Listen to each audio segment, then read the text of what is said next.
तो दोस्तों एक बार फिर से बहुत बहुत स्वागत है आपका मेरे यूट्यूब चैनल सरल इकोनॉमिक्स पे। तो दोस्तों जैसा कि आपको पता है कि मैं अपने यूट्यूब चैनल सरल इकोनॉमिक्स पे 11th-12th क्लास के इकोनॉमिक्स के वीडियोस प्रोवाइड करवाता हूँ। अभी फ़िलहाल मैं माइक्रो मैक्रो और स्टैटिकल मेथड इन इकोनॉमिक्स के वीडियोस प्रोवाइड करवाता हूँ। तो दोस्तों आने वाले समय में मैं BA honours economics, BCom honours pass और यूजीसी नेट के क्लास भी आपको फ्री में प्रोवाइड करवाऊँगा दोस्तों अपने यूट्यूब चैनल सरल इकोनॉमिक्स के माध्यम से। तो दोस्तों एक मैंने यूट्यूब चैनल पे अपना नया पेज स्टार्ट किया है। मेरे सरल इकोनॉमिक्स पे एक नया पेज है इकोनॉमिक्स जर्नल के नाम से, जहाँ पे आपको इकोनॉमिक्स अवेयरनेस के बारे में पढ़ने को मिलेगा। तो इससे पहले मैंने जो अपने सेकंड पेज इकोनॉमिक्स जर्नल और इकोनॉमिक्स अवेयरनेस पेज पे जीडीपी के बारे में आपको अच्छे से बताया था दोस्तों, ठीक है। तो आज हम पढ़ने वाले हैं जीएनपी, ग्रॉस नेशनल प्रोडक्ट। तो दोस्तों इससे पहले हमने पढ़ा था जीडीपी के बारे में, ग्रॉस डोमेस्टिक प्रोडक्ट। तो जीडीपी में हमने देखा था दोस्तों कि हम उन्हीं चीज़ को या उन्हीं गुड्स को कंसीडर करते हैं जो इंडिया के अंदर बनी हुई है, चाहे इंडिया के अंदर जो मैन्युफैक्चरिंग हो रही है या इंडिया के अंदर जो सर्विस प्रोवाइड की जा रही है। हम अदर चीज़ों को नेगलेक्ट करते थे, जैसे हमारे इंडियन जो बाहर में रह के कमा रहे हैं या हमारी इंडियन कंपनी जो बाहर से रह के अपना रेवेन्यू जनरेट कर रही है, उन चीज़ों को हम नेगलेक्ट कर देते हैं। हम इंडिया के जीडीपी में काउंट नहीं करते हैं, ठीक है। सपोज़ कि कोई फॉरेन कंपनी अगर इंडिया में रह के अपना प्रोडक्शन कर रही है तो उसको हम जीडीपी में काउंट करते हैं। अगर इंडियन कंपनी फॉरेन में रह के अब कोई चीज़ मैन्युफैक्चरिंग कर रही है, सर्विस प्रोवाइड कर रही है, तो उसको फॉरेन के जीडीपी में काउंट किया जाएगा, ना कि इंडिया के जीडीपी में, ठीक है। लेकिन आज हम जो पढ़ने वाले हैं वो हमें जीएनपी के बारे में पढ़ना है। तो जीएनपी दोस्तों पूरा एक कॉन्सेप्ट है, जीडीपी बेसिक कॉन्सेप्ट है आपका जीएनपी, जिसको ग्रॉस नेशनल प्रोडक्ट के नाम से भी जाना जाता है। तो जैसा कि हमें पता है कि जीएनपी दोस्तों ग्रॉस मतलब टोटल, नेशनल मतलब हमारे बियॉन्ड बाउंड्री, हमारे बाउंड्री से बाहर, जैसे यूके हो गया, यूएस हो गया, जापान, चाइना, ठीक है। और प्रोडक्ट मतलब हो गया दोस्तों जो भी हम दूसरे कंट्री में जो हमारी गुड्स मैन्युफैक्चरिंग हो रही है या जो भी हम सर्विस प्रोवाइड कर रहे हैं, ठीक है, तो सारे क्या हो जाएंगे, प्रोडक्ट, ठीक है, ग्रॉस नेशनल प्रोडक्ट। तो एक बार समझते हैं हम ग्रॉस नेशनल प्रोडक्ट है क्या। Gross national product is equal to gross domestic product plus net factor income from abroad, ठीक है। तो जीडीपी का जो फार्मूला है, जीएनपी का जो फार्मूला है ग्रॉस डोमेस्टिक प्रोडक्ट, तो मैंने पिछले वीडियो में बताया था आपको ग्रॉस डोमेस्टिक प्रोडक्ट में क्या कंपोनेंट आएंगे, ठीक है दोस्तों। उसमें प्लस हम क्या करते हैं, net factor income from abroad. तो net factor income from abroad से क्या मतलब है दोस्तों कि जो भी इनकम अब्रॉड से इंडिया आ रहा है, या तो रेमिटांस के फॉर्म में या तो एक प्रॉफिट रेवेन्यू के फॉर्म में इंडिया आ रहा है, ठीक है, तो उनको net factor income from abroad हम कहते हैं। जो भी इनकम अब्रॉड से इंडिया की ओर आएगा, ठीक है दोस्तों, वो नेट फैक्टर इनकम कहलाता है, ठीक है। तो यहाँ जीडीपी का एक बार फॉर्मूला और डिफाइनली एक्सप्लेन करते हैं हम। GNP is equal to GDP, gross domestic product, plus क्या करना है हमें, net factor income from abroad, ठीक है, net factor income from abroad.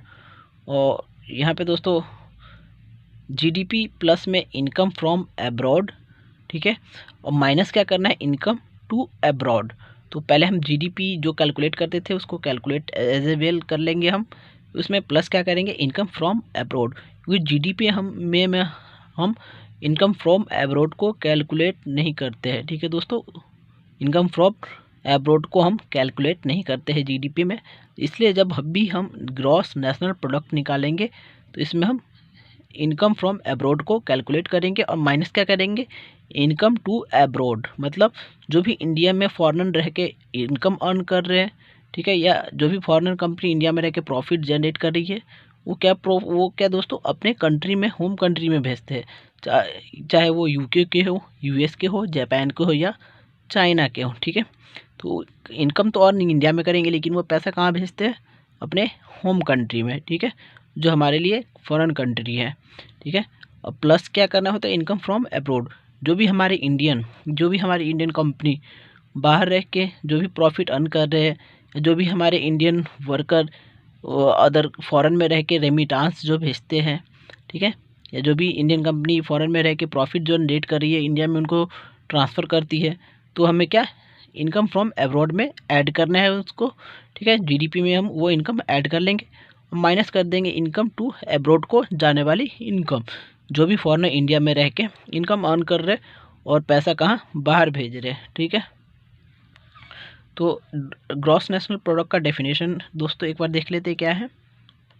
Gross national product का डेफिनेशन दोस्तों, gross national product the total value of all goods and service produce by a country in 1 year.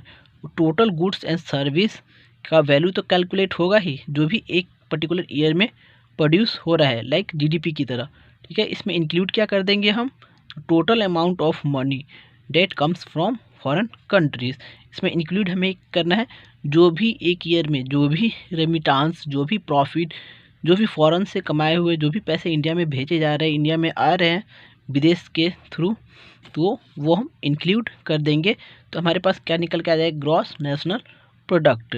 Gross domestic product और gross national product में यही different है दोस्तों कि gross domestic product में हम अपने कंट्री की बनी हुई चीज़ों को कंसिडर करते हैं। ग्रॉस नेशनल में प्रोडक्ट में हम क्या करते हैं दोस्तों, ग्रॉस नेशनल प्रोडक्ट में हम बियॉन्ड अपने कंट्री से बनी हुई चीज़ को भी कंसिडर करते हैं, क्योंकि जो भी हमारे इंडियन कंपनी फॉरेन में रह के अर्न कर रही है, इन्वेस्ट कर रही है, जो भी हमारे इंडियन वर्कर फॉरेन कंपनी में रह के अर्न कर रहे हैं, ठीक है, वो सब क्या रेमिटांस यहाँ भेजते हैं, ठीक है। तो उनको हम एज अ इंडियन जीएनपी में काउंट करेंगे, ठीक है। जो भी फॉरेनर इंडिया में रह के अर्न करेंगे वो अपना रेमिटांस कहाँ दूसरे कंट्री में भेजते हैं, जैसे यूके हो गया, जापान हो गया, तो वो उनके जीएनपी में काउंट होगा, ना कि इंडिया के जीएनपी में। तो इसको एक एग्जांपल के माध्यम से हम समझते हैं, ठीक है। पहला एग्जांपल है हमारे पास, एक सपोज़ कि एक आईआईटी स्टूडेंट्स कैंपस में उसका प्लेसमेंट होता है, ठीक है, और वो गूगल अमेरिका में चला जाता है वर्क करने के लिए, ठीक है। तो वहाँ से वो क्या मनी अर्न करता है, सेंड कहाँ, इंडिया में सेंड करता है, क्योंकि वो इंडियन आईआईटी का है दोस्तों, इंडिया में है, तो जाहिर सी बात है इंडियन स्टूडेंट होगा, ठीक है। वो अमेरिका में जाता है, गूगल में वर्क करता है, मनी कहाँ सेंड कर रहा है, इंडिया में, ठीक है। तो it will be added in our own GNP, तो ये इंडिया के जीएनपी में काउंट हो जाए, क्योंकि क्योंकि हमारा जो इंडियन पर्सन है वो यूएस में गया है, गूगल में जॉब कर रहा है, और वो क्या पैसे भेज रहा है इंडिया में अपने family maintenance what ever he want, okay दोस्तों। और दूसरा एग्जांपल है एक फॉरेन का, जैसे मैक्सवेल आते हैं इंडिया में क्रिकेट खेलने, ठीक है, और मनी अर्न करते हैं, सेंड कहाँ करते हुए अपने होम कंट्री में। तो मैक्सवेल कहाँ के हैं दोस्तों, ऑस्ट्रेलिया के, ठीक है। तो इंडिया में आते हैं, क्रिकेट प्ले करते हैं, और यहाँ से पैसा कमा के कहाँ वो ऑस्ट्रेलिया में सेंड कर रहे हैं, ठीक है। तो जो मैक्सवेल जो भी अर्न करेंगे इंडिया में रह के, वो इंडिया के जीएनपी में काउंट नहीं होगा, वो होगा फॉरेन के जीएनपी या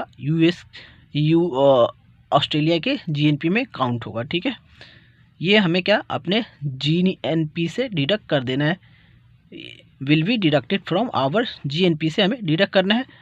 और जो इंडियन अमेरिका में रह के अर्न करने गए हैं, तो उनको क्या जीएनपी में काउंट किया जाएगा, ठीक है। तो ये तो हो गया दोस्तों पर्सन का एग्जांपल। अब कंपनी का एक एग्जांपल लेते हैं हम। तो यहाँ देखते हैं हम हमारे दिल्ली में 2 कंपनी है, ठीक है। एक यूएस की गूगल और दूसरी है इंडिया की कंपनी टाटा, ठीक है। तो ये दोनों इंडिया में दिल्ली में वर्क कर रही है दोनों कंपनी। तो हमें पता है कि गूगल यूएस की है और टाटा कहाँ की, इंडिया की कंपनी है, ठीक है। तो देखते हैं इनका प्रॉफिट किस तरीके से हमारे जीएनपी में और जीडीपी में काउंट होता है।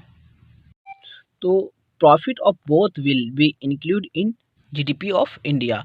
तो जो हमारे पास गूगल कंपनी है और टाटा दोनों वर्क कहाँ कर रहे हैं, इन दिल्ली कहाँ है दोस्तों, इंडिया में। तो वो जो कंपनी जो भी अर्न करेंगे, ठीक है, दोनों कंपनी टाटा और गूगल जो भी अर्न करेंगे वो इंडिया के जीडीपी में डेफिनेटली काउंट होगा। भले ही गूगल जो है एक यूएस की कंपनी है, पर वो मैन्युफैक्चरिंग कहाँ कर रही है, इंडिया में, विद इन आवर बाउंड्री कर रही है, हमारे बाउंड्री में मैन्युफैक्चरिंग कर रही है, ठीक है, मैन्युफैक्चरिंग कर रही है या सर्विस प्रोवाइड कर रही है हमारे विद इन बाउंड्री में, ठीक है। तो उससे हमारे पीपल का वेलफेयर हो रहा है, हमारे पीपल क्या अर्न कर रहे हैं उससे, ठीक है। तो वो हमारे इंडिया के जीडीपी में काउंट होगा, ठीक है। अब आती है जीएनपी की बात। तो जीएनपी में but profit of foreign company will be not include in Indian GNP, ठीक है। लेकिन जब जीएनपी की बात आएगी, ग्रॉस नेशनल प्रोडक्ट की बात आएगी, तो प्रॉफिट ऑफ फॉरेन कंपनी, यहाँ पे फॉरेन कंपनी कौन है? गूगल, ठीक है। तो गूगल का जो प्रॉफिट है वो हमारे जीएनपी में काउंट नहीं होगा, क्योंकि वो एक फॉरेन कंपनी है, ठीक है। फॉरेन कंपनी हो तो अपना सारा प्रॉफिट कहाँ ले जाएगी? वो अपने होम कंट्री में, तो ये उनके जीएनपी में काउंट हो जाएगा, ठीक है। वहाँ के जीडीपी में जो गूगल यहाँ अर्न करेंगे ये काउंट नहीं होगा। लेकिन जब जीएनपी की बात आएगी तो उनके जीएनपी में जो भी इंडिया से अर्न कर रहे हैं गूगल कंपनी, वो अमेरिका के जीएनपी में काउंट हो जाएगा, लेकिन इंडिया के जीएनपी में काउंट नहीं होगा।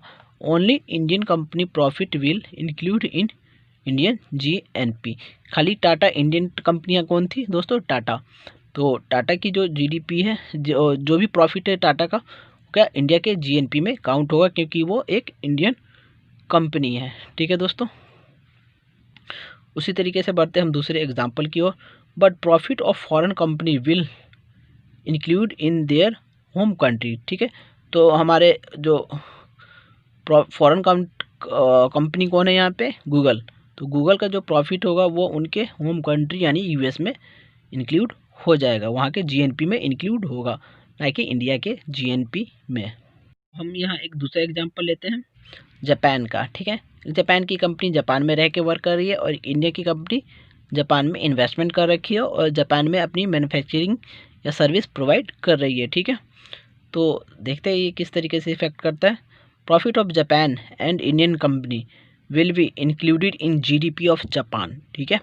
तो ये मैटर नहीं करता कि कंपनी इंडिया की है या जापान की है, लेकिन अगर इंडियन कंपनी जापान में रह के मैन्युफैक्चरिंग कर रही है, सर्विस प्रोवाइड कर रही है, और जापान की कंपनी जापान में ही रह के सर्विस प्रोवाइड कर रही है, मैन्युफैक्चरिंग कर रही है, तो वो उनके जीडीपी में काउंट होगा, क्योंकि वो बन उनके कंट्री में रहा है, ठीक है।